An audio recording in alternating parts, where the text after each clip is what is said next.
Lee, welcome to our show. Welcome to our show, Savannah. Happy fall. Happy autumn to you. I don't know if you know this, but we are talking about a show today that is very related to the fall. Really? And I am thrilled about it. Okay. So thrilled, in fact, that I have worn fall colors. Yes. I specifically brought this because I was like, this screams autumn to me. It does scream autumn. Are you into fall vibes? I love fall. Me too. Yeah. Me too. Yeah, it's a wonderful season. Yeah, one of the reasons I love it so much is because it's the start of fire building season. Nice. Yeah. You do feel very fire person. Yeah. Mm-hmm. No, yeah, and that's part of my annual rhythm is stocking up my woodshed. And so my woodshed is stocked. Now the little wood thing on my front porch is stocked, and I'm all ready. It's giving like Paul Bunyan or something. Oh, it's great. Well, we have a wood-burning stove fireplace insert. Oh my gosh. So you can heat our house quite well with wood, our wood-burning stove. And so I love it. And so it's like when in the really cold months, it's part of my morning routine. Because, the coffee's running and I'll go, I can build a fire in about 4 minutes, And so by the time I'm got my coffee ready and breakfast, I'm got a big fire roaring. So that's so cozy. Oh, I love it. I love it. I love a good fireplace too. Okay, well, what are the vibes at the moment? What are you reading, watching, listening to? Well, let's see. I picked up a really interesting book in Blackwell's in Oxford, England, which is, they have like, I think I read somewhere it's like the largest book room maybe in the world. I don't know. So It's cool. huge. It's amazing. I walked in there and I thought, this is paradise. But I picked up this book called The Courage to be Disliked. And it's about Alfred Adler's psychology. And I find it very interesting, Are you learning a lot? It's giving me new language around things in various ways I've learned in different contexts. And so I find it very interesting that he talks about the courage to be happy, which I find very interesting. And he talks a lot about how the possibility of happiness is dependent upon letting go of comparisons and letting go of the need to be liked by other people. And that then you just need to lean into the courage of being happy. And I find that it's pretty compelling and very interesting. And also the necessity of discerning whose task any given thing is and not taking on other people's tasks. And for example, it's not if you dislike me, it's not my task to fix that. That's your task. And isn't that something? I don't even know if I can handle that book. Yeah. If your summary is making me cringe, I do feel that it would be painful outside of that. It's very strong medicine, for sure. And there's got to be places at which, as I think about it more, I'll have problems with some of it. But I find on the whole what he's saying, like I say, strong medicine, hard medicine to take, but very much worth some practice. Does it matter to you to be liked, like in general, when you walk throughout the world? I mean, at some level, all of us want to be liked, right? I think at most you could say, surely there's some sort of thing that's been developed in us by natural selection and the need to have social groupings that we want to be liked and we don't want to be alienated and estranged from the group. So yeah, I do. And at the same time, I would say that for the last 30, 40 years, I've worked at trying to learn that doesn't have to be so important. Yeah. And it doesn't have to be the highest value. Doesn't have to be the highest value or even a high value at all. So yeah, I'm working on it. Oh God. How about you? I can't. I don't know if I had that book I think in you me. need to read it now. Just the look on your face tells me that you might need to work on this. This very morning, I sent a text message to my two best friends saying something to the effect, I could pull it up, but something to the effect of like when your whole construct of your self-worth is built on being easy and liked, it's really hard to like disappoint people. Right. And I literally said that this morning about myself. So that is hard for me personally. Yeah. I have not been reading anything related to my own psychology, which has been nice, I think. I'm on a reading tear at the moment. I read 1984 and Animal Farm back to back. Really? By George Orwell. I can't imagine why you'd be reading those at such a time as this. so irrelevant. Escapism, if you will. Escapism. But I was also in a bookstore, but in Wimbledon for me. And I always peruse it before we come back home because my husband and I have a routine where we stay at the same place in Wimbledon. And then there's a bookstore across the street. And right before we go to the airport, I'll get a new book to read. How fun. On the plane ride back. And the branding of 1984 that Penguin did for this one edition was brilliant because they blacked out 1984 like it was being censored for the cover and just had George Orwell underneath for the author. Wow, that's clever. Really brilliant branding. And I thought, I haven't read that since high school, if I even read it in high school, like if I didn't do the Spark Notes. And so got that, read the whole thing. It's almost 400 pages on the way home. Immediately went to Barnes & Noble, got Animal Farm. And then I had Jen Hatmaker's book, who I know you interviewed for No Small Endeavor, and read the whole, I've read all of those books in the last 10 days. Oh, wow. I was on a tear. Yeah, for real. On an Orwellian tear and then a Jen Hatmaker tear. Yeah. Mm-hmm. Wow. Yeah, good for you. Have you read those recently? No. I read Animal Farm sometime in the last decade, 15 years or so. Yeah.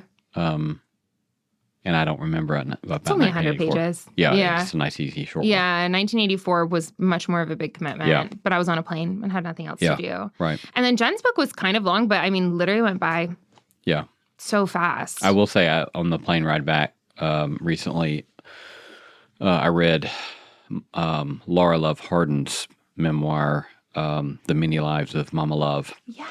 And in preparation for an interview we're doing with her. And it's a great memoir. It's really, really good and very moving and a little terrifying in the kind of courage it calls one to as a reader. So, yeah, it's really something. It's a great title, too. Yeah. Yeah. Yeah. All right. Well, let's start the show. Let's start the show. Let's do it.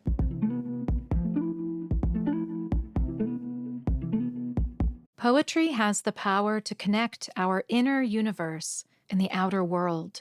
I'm Maggie Smith, poet and host of The Slowdown, a podcast from American Public Media.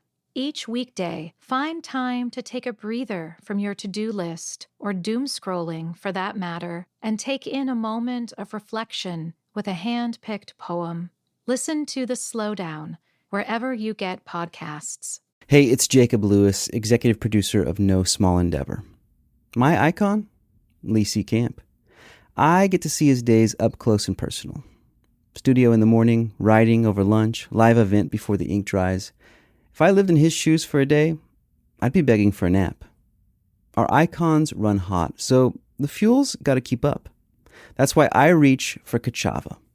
Like the icons we love, I need nourishment that moves with me wherever the day goes. First off, Kachava is delicious. More milkshake than chalky health drink. I'm a chocolate guy. 2 scoops, cold water, oat milk, couple ice cubes. Sometimes I even put a splash of iced coffee. And I'm out the door. 30 seconds and I feel clear, focused, and full for hours. It's got all the good stuff your mind and body crave for whole body health. With every 2 scoops, you get 85 plus superfoods, nutrients, and plant-based ingredients. You can try Kachava risk-free with their Love It guarantee. Thousands of rave reviews agree you're going to love it. So, make your day iconic with Kachava. Go to Kachava.com and use code NSE for 15% off your next order. That's Kachava, Kachava.com, code NSE for 15% off. Every night before bed, I prep the coffee maker and turn on auto brew so that the pot's ready the next morning. Upon awakening, I drink a big glass of water. Then it's coffee all the way to noon, water at lunch. Then starting in the afternoon, it is hot tea, which is only a relatively recent treat in my life, which has made me especially pleased to learn about Piper and Leaf, which now holds place of most prominence in our shelf of teas. Piper and Leaf is a family-owned and operated artisan tea company located in Lacey's Spring, Alabama. They are passionate about creating handcrafted tea blends, and they have just released a 24 Teas of Advent experience. Beginning December 1st and continuing each day leading up to Christmas, you can journey through Piper and Leaf's tea blends alongside a story, poem, or song from their family's collection of favorites. It's a perfect gift for everyone on your list. And look, if you want to send me a gift, send me some Piper and Leaf too, would you? The 24 Teas of Advent is ideal for families starting new traditions and for friends exchanging gifts. Get a 10% off discount to the Advent calendar by using the code NSE at piperandleaf.com or click the link in the show notes. Okay, everyone, before we start the show, which I know we just promised, we actually have been given a task, which is to ask you to do something. This relates to you wanting to be liked. Exactly. Listen, if you want to preserve my self-worth, then go on Spotify or Apple or any app and rate and review our podcast. Don't try to teach Savannah any lessons by any sort of low review. 5-star or best. Yeah, 5 stars are best. And if you have any sort of low ratings, then just go find someone else's podcast and leave a review there. Savannah, that's terrible. But yeah, don't give us any low. No, please do give us 5-star glowing reviews because we need it. As we always say on No Small Endeavor, they help us spread the beauty, truth, and goodness we are trying to do in the world. I love because that. Your 5-star reviews help and other the brain people. Rot. Yeah. Help other people find the show. Exactly. Yeah. Yeah, it's important. And thank you for doing that. Yeah. Is there any way that people can send us feedback? Is there an email address? People have just been texting me or DMing me. Yeah, I don't want them to text me. Well, they can't. They can't. That's right. So you can send a message by DM to @the Subtext Show on Instagram. Exactly. And that's a way to get feedback to us. And if you have negative feedback, leave it there. If you have positive feedback, do it in public. You know what I mean? Yeah. Yeah. That seems right. Exactly. Okay. Like I was saying earlier, there is a show that took the heart of America every fall called Gilmore Girls. And we're here to celebrate. Happy Gilmore Girls? Happy Gilmore. Earlier, is that the name of it? Earlier, Lee said, is the show title Gilmore Girls or Happy Gilmore Girls? And I was like, this is so tender. Happy Gilmore is a movie with Adam Sandler. Gilmore Girls is the autumn sensation that we are all so happy exists. Yes. And they just celebrated their 25th anniversary this month. Excellent. Talk to me about your relationship with Gilmore Girls. I have watched a few episodes with my wife. Do you remember feeling any way when you watched it? I enjoyed it. I found them entertaining. Mm-hmm. Yeah. It's very like pure TV, like very early 2000s, like day in the life, not really like causing any like drama. You know what I mean? Yeah. The struggles of a mother and her children and her daughter. Yeah, exactly. Well, to celebrate the 25th anniversary, I want to talk about my biggest spiritual takeaway from Gilmore Girls. I've watched every episode multiple times. Really? So you're a big fan. Well, when I was young, like starting in 8th grade, I started watching the show with all of my friends. And then, like every year, I kind of just like get back into it during the fall. Huh. I don't know how to explain it. You still will watch it every fall? This is a very white girl thing, and I have to name that. Yeah. But I just get drawn in. Yes, to Stars Hollow. Every fall, I'll watch something just to kind of commemorate the season. Yeah. I don't watch the whole thing every single fall, but I'll watch episodes. So here's like a big spiritual takeaway that I've done. So there is this character on the show named Michel, and he is French, and he is played by an actor named Yanic Truesdale, who is from Canada, but grew up speaking French. Okay. So that's the background story on that. A couple of years ago, Melissa McCarthy, who played a character on Gilmore Girls, posted on her Instagram to celebrate Gilmore Girls' 20th anniversary or whatever. And it was a picture of her and Yanic Truesdale, who plays Michelle, and then Lauren Graham, who plays Lorelai. And on the caption, she celebrated Gilmore Girls and then said this really funny story of how people criticized when the show first came out. They criticized Yanic's accent and said that it was the worst fake French accent they had ever heard. And she said we all just laughed because Yanic had only spoken French his whole life and just learned English like right before the show. And when I read it, I was like, this is the most brilliant explanation of how sometimes we engage with God in theology and Christianity, where the real thing is like offensive to our ears. And so we just don't trust that it's a real thing and we'd rather have what we're used to. And that is my big spiritual takeaway from Gilmore Girls. The way that took me was back to a memory from when I went to Italy, like years ago with my family. And we were doing this cooking class to make macaroni and cheese, but like from scratch. In Italy, we're making the pasta. We're getting the cheese from cows next door. Like it's a lot. And we make it, it's the best thing ever. And there was another group with us who are also Americans of a mom, a dad, and their son. And their 15-year-old son took one bite and said, "This isn't mac and cheese." And the mom said, "What do you mean?" And he said, "Well, what you make at home is mac and cheese." And she started laughing and she was like, "That's Kraft mac and cheese." Like it's barely even cheese. And the chef laughed and said, "I'm so sorry, but what you're eating now is the real thing." And so for me, those two feel connected in my mind as we relate to God. Yeah. Because sometimes I feel like we're fed Kraft. And then the minute that we like hear Jesus speaking the Beatitudes, for example, we're like, no, he doesn't really mean that. That's not the real thing. That's a pretty good metaphor. Yeah. So talk to me. I like that one. How do you feel about it? I like it. Mm-hmm. I like it. I mean, you could just quit right there. Talk to me about some ways that you feel like we're trained to hear certain accents and what you think those accents might be. Oh. Well, as someone who has spent all my career teaching theology in the Bible Belt, I would say that Bible Belt Christianity very often gives us the craft, whereas there's something much more interesting, beautiful, compelling, rigorous, demanding, and life-giving than the Bible Belt accent version. Than the Bible Belt accent version. If you could distill some of those characteristics, what do you think that you could name?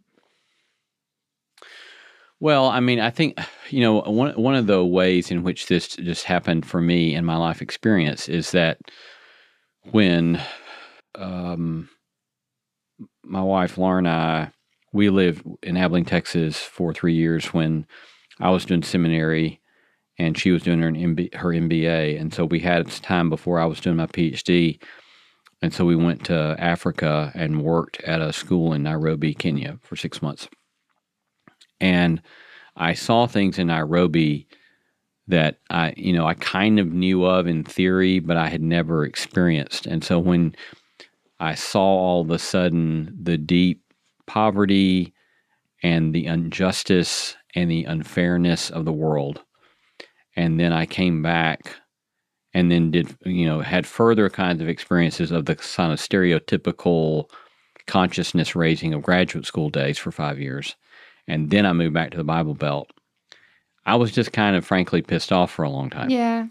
Because it felt like we're sitting over here arguing about a bunch of stuff and oblivious to some of the great, unbelievable needs and pain of the world because we are so distracted by some of this religious stuff without taking seriously the needs of the world. And so that would be one big frame for the way I've grappled with that question that you're asking.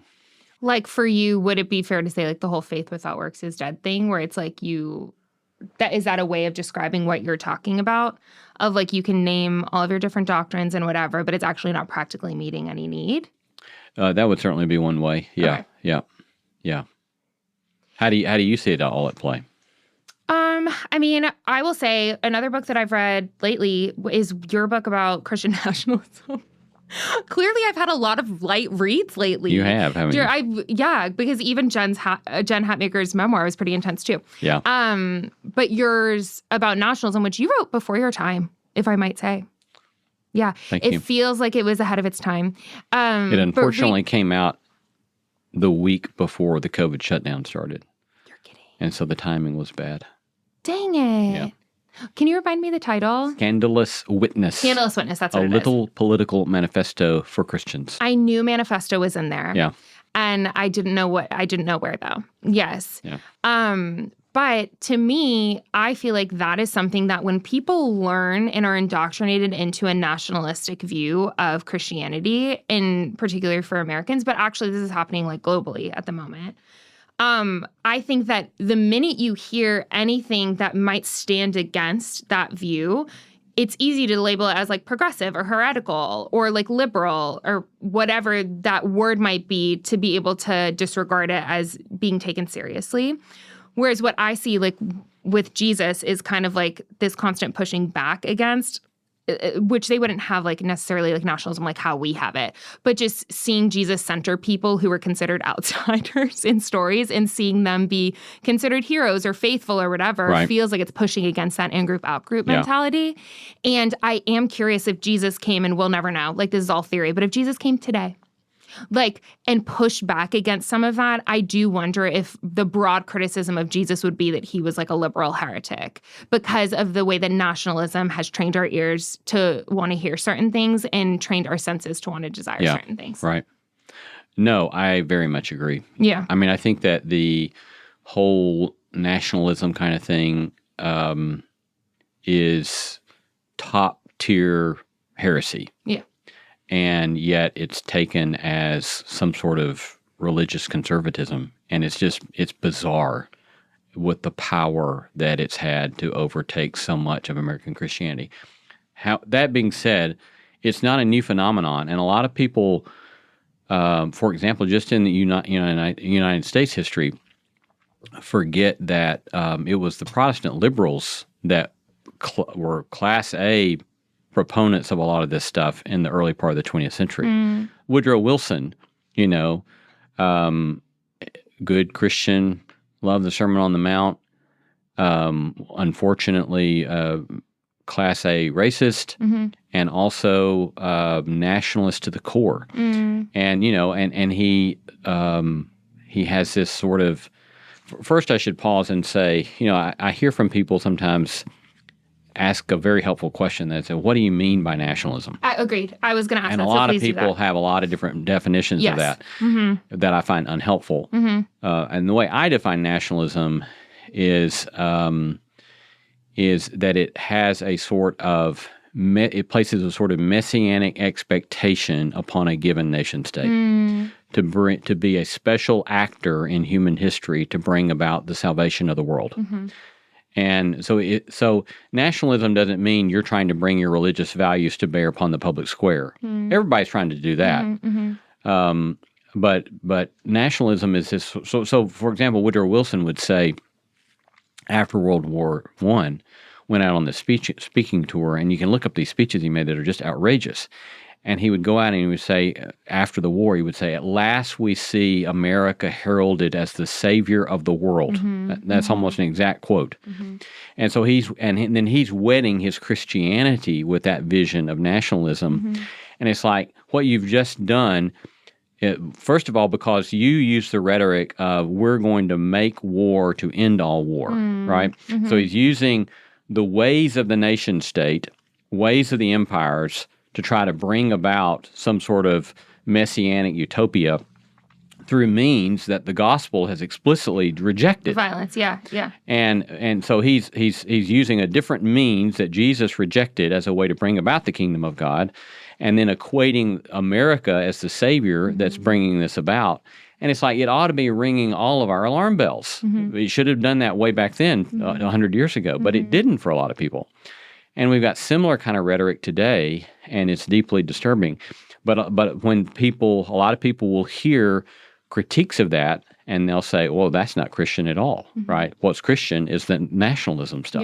Yes. And so, yeah, it's deeply distressing. Why do we do what we do? What makes life meaningful? My name is Elise Lunan, and I'm the author of On Our Best Behavior and the host of the podcast, Pulling the Thread. On Pulling the Thread, I explore life's big questions with thought leaders who help us better understand ourselves, others, and the world around us. I hope these conversations bring you moments of resonance, hope, and growth. Listen to Pulling the Thread from Lemonada Media wherever you get your podcasts. I love the autumn. I just spent a weekend with a friend cutting and splitting firewood for the winter. With the days getting shorter, the summer chores fewer, and the fall colors on their way, everything seems to be slowing down just delightful. And then in the midst of all those creature comforts are yet another, our new Bowl and Branch signature sheets. Yes, those Bowl and Branch signature sheets are buttery soft, breathable to sleep in, and made with the highest quality 100% organic cotton in durable designs, and come with a 30-night worry-free guarantee. We are indeed having no worries and a great deal of delight with our new Bowl and Branch sheets. So start building your sanctuary of comfort this fall with Bowl and Branch. For a limited time, get 20% off your first set of sheets plus free shipping at bowlandbranch.com/NSE. That's Bowl and Branch, BOLLAND, branch.com/NSE to save 20% and unlock free shipping. Exclusions apply. I'm always looking for ways to show my cat how much I love her. And with Fancy Feast gems, I can pamper her whenever I want with a savory gravy on top of a gourmet mousse pâté. The pyramid shape makes serving simple, so all I have to do is peel and plate to make mealtime feel extra fancy. And with 2 entrees in every pack, it's easy to turn every day into the extraordinary. Fancy Feast gems. It is deeply distressing. And I think you hit the nail on the head of another one for me that I've noticed is violence, which it's almost like if you criticize violence or criticize, like for me, like one of the hills that I'll die on that I kind of speak publicly about more because I just in general don't try to get into hot topics. But with me, like gun violence is a big deal. And I talk a lot about like how Jesus might interact with like gun violence and what like the Bible might have to say about it and Christianity and tradition. And you would think I was questioning Christianity as a whole just by questioning gun violence, like 2 things that I had no idea were so embedded in the other for some people. And so for me, I think that the questioning of violence shows me that people have been trained to think that the Kraft mac and cheese was the real thing. Yeah. That the violence is the real thing. Yeah. When you see Jesus actually like rejecting it just wholesale. I don't know. And I know people want to talk about, and once again, I'm getting a little unfiltered here, but people want to talk about Jesus doing his whole thing at the temple as Jesus being violent. And it is such a stretch, like beyond all of I do kind of wish, I'm thankful that story's in the Bible, blah, blah, blah. But part of me is just like, oh, that one story has been taken to justify literal like bombings and killings of people. But other than that, which is so complicated, nuanced, and he didn't do anything towards people, which is also very notable. And some people take that as a whole metaphor. That being said, Jesus just categorically rejects violence. But then if we question violence, it's like you're a heretic or you're a liberal or like you're, Yeah.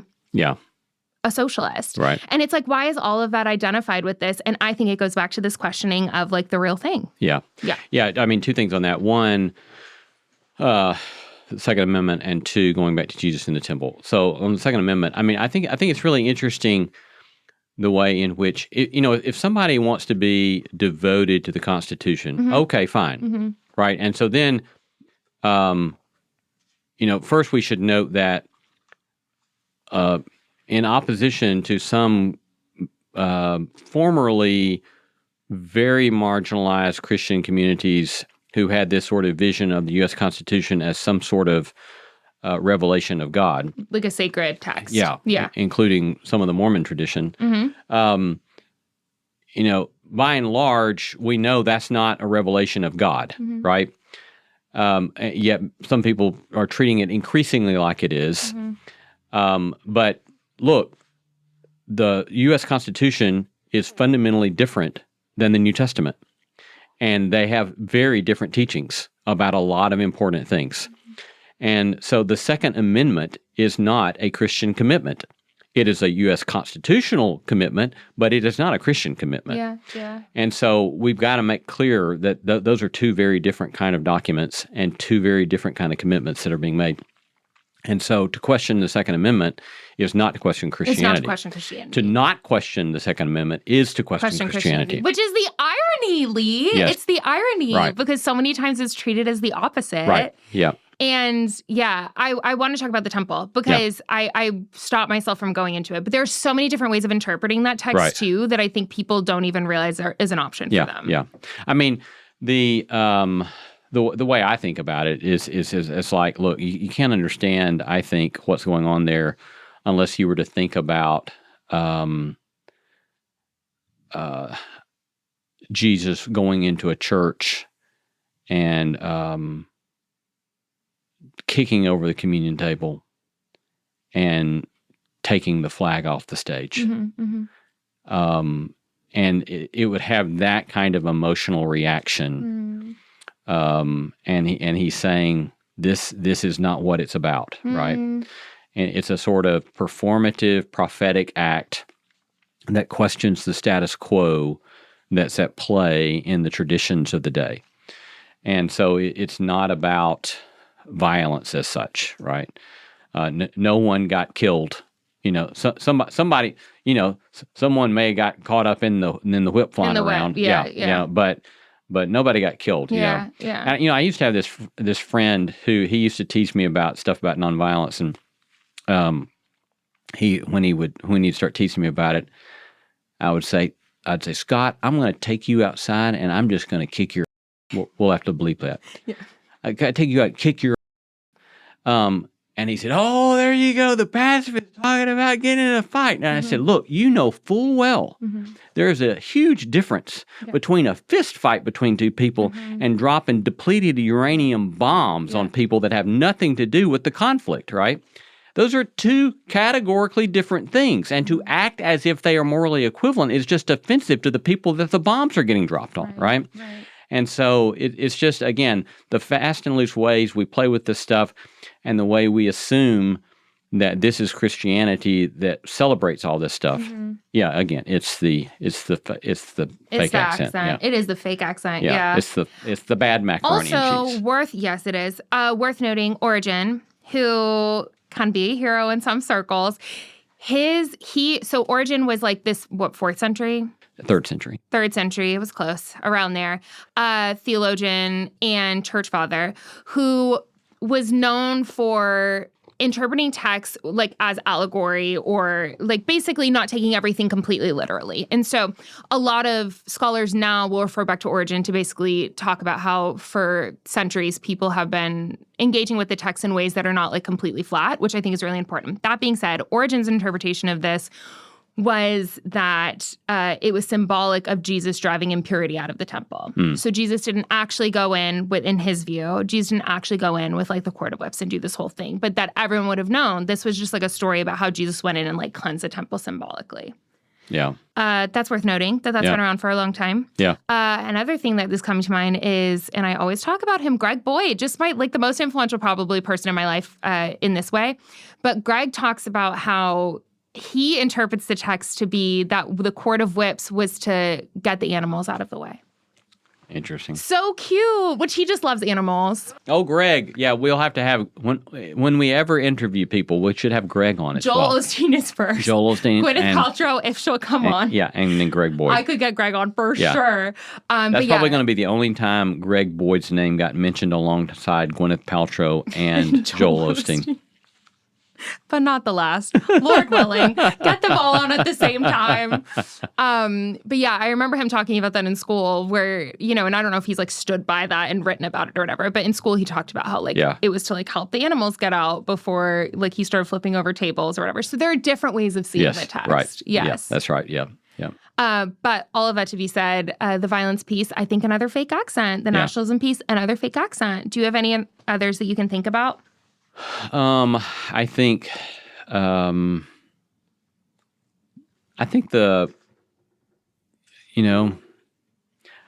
think most of us middle class American Christians have gotten caught up in our various forms of conspicuous consumption, and there's not much getting around that. I mean, in some ways, my wife and I live a little more modestly than some of our friends and neighbors, in Davidson County. But, I think that we're blind to, when I go back to thinking about my friends in Nairobi, we're blind to how much wealth and privilege that we have and the way we spend, and that never gets talked about, hardly ever, and it's like, and I think that's one of the reasons I get so upset about the way conversations get had about, let's say, sexual ethics kind of stuff, right? Mm-hmm. Any community has to make judgments about sexual ethics. There's any community that acts as if everybody should be allowed to do whatever they want to do, they don't believe it. And anytime you find a community that does it, it's destructive. You're right. You have to make judgments about sexual ethics. Mm-hmm. And there are things to be said about the New Testament and sexual ethics. Yes. Absolutely. I have no disagreement with that. There's different arguments about what that entails, but you have to make judgments about it, right? Mm-hmm. But when you act as if conservative Orthodox Christianity is obsessed with that set of questions and not the stuff that the New Testament and the Old Testament both talk about over and over and over and over again, it really ticks me off. And and again, I've had to point my finger at myself too here, right? But it's like the need for us as a community to say there's lots of stuff in here that we don't allow to judge us and to teach us and direct us in more constructive ways, and instead we're going to keep harping on these few things over here. Yeah. Again, it's the bad macaroni. And that's the language that I was given for that in undergrad was a canon in a canon.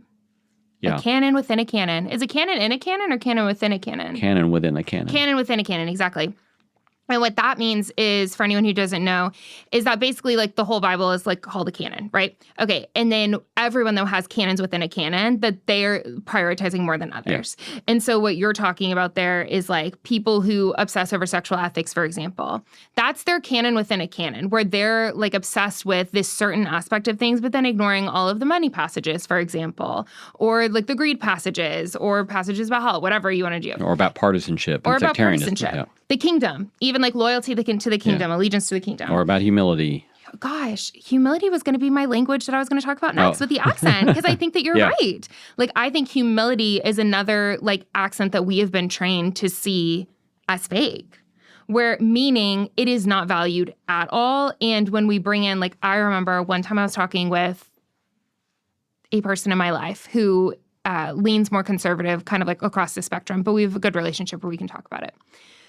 And they were discussing basically what they loved about this current administration. And it was the power and the focus and the drive and the willingness to take the gloves off. I remember being that language. And I said, how does that square up with, Jesus didn't consider equality with God something to be grasped, but took on the nature of a servant. I was quoting Philippians 2, but that missed this person. They didn't realize that I was quoting the Bible. And they said, well, that's not what Jesus was like. And I said, this is in Philippians 2. I literally was just quoting the Bible.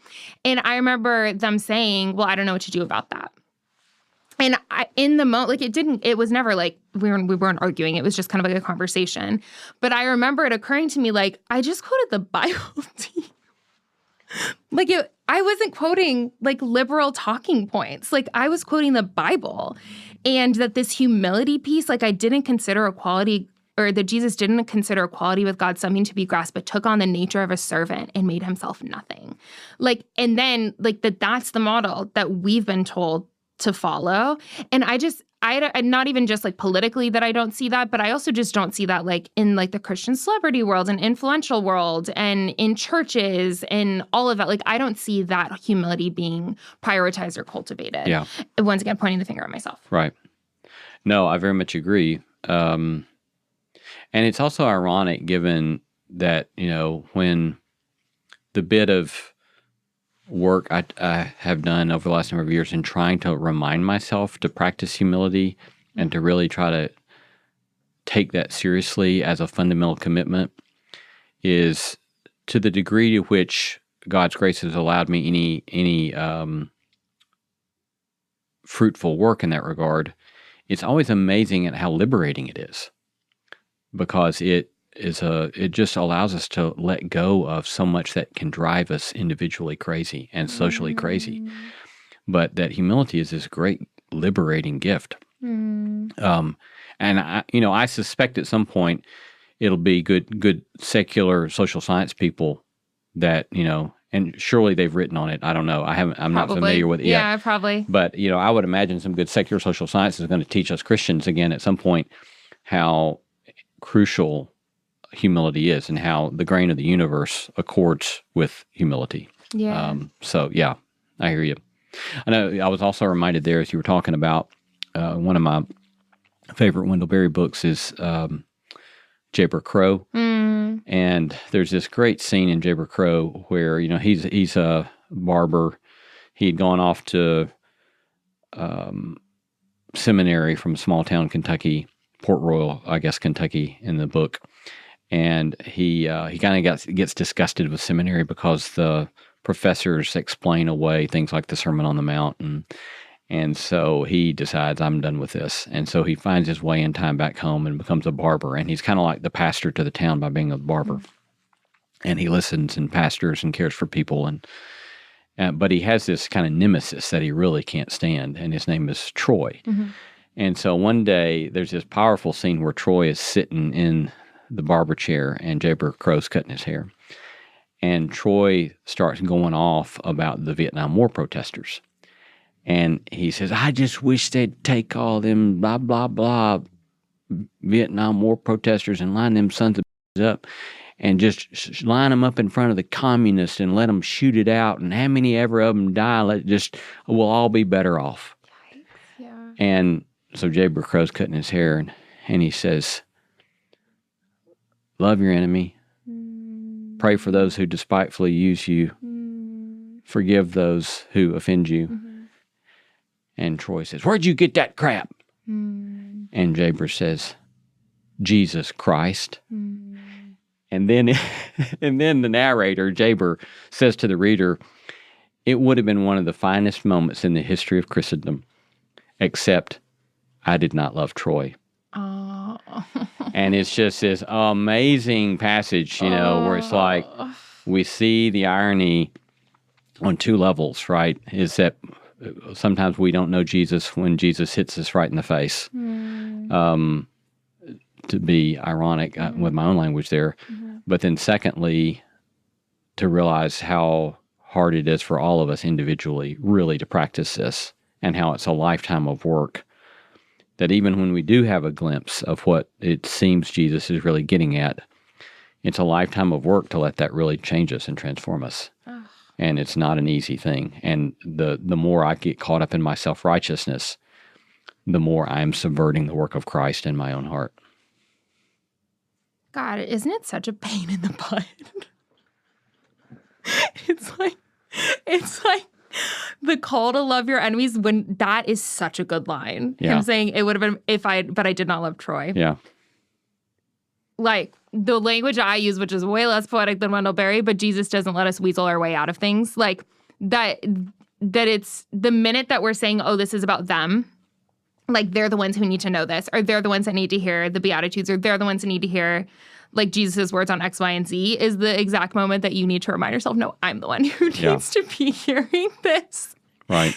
And yeah, Dorothy Day's quote on I only love God as much as the person I love the least. That's always what comes to mind for me, like when I was in my rage era of like from 2015 to like 2019, where I think I was just very disturbed by what was happening, and I just didn't know how to handle it, and I was on the internet way too much. Like, I have learned a lot since then, and I was also in my 20s.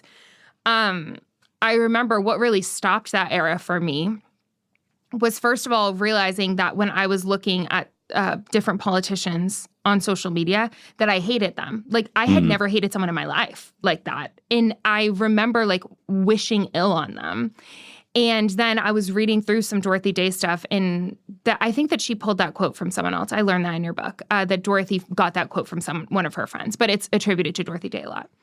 And I came across that quote from Dorothy Day, that I only love God as much as the person I love the least. And I remember looking at people on social media who I just could not stand. And I thought, I've got work to do.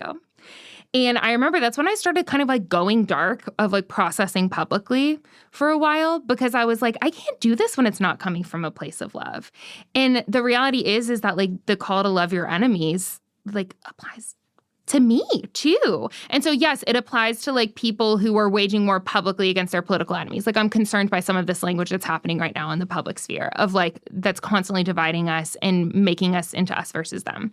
But also that counts for me too, right. Watching those people do that. Yeah. Like I have to love them and I can't weasel my way out of it. Yeah. It's very inconvenient. It is very inconvenient. Yes. Well, that's been a great, I love your takeaway from Happy Gilmore Girls. Oh my God, Happy Gilmore. Have you seen Happy Gilmore? No.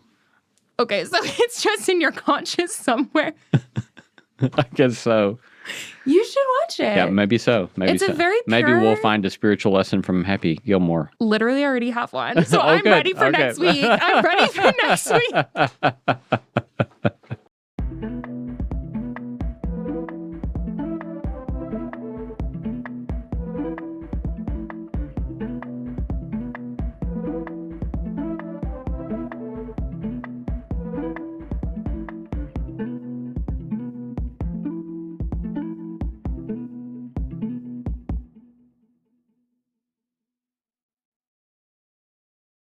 If you love No Small Endeavor, I suspect you will not want to miss joining us in Nashville for our Thanksgiving variety show on November 23.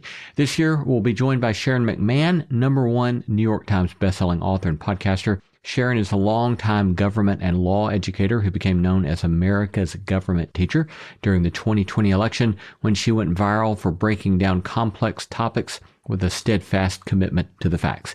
It'll be a night of thoughtful conversation, moving music, and a room full of folks all in pursuit of no small endeavor.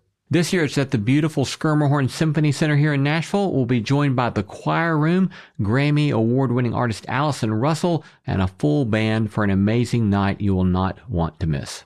Mark your calendars for November 23, and don't wait. Go get your tickets now at the link in the show notes or at nosmallendeavor.com/events.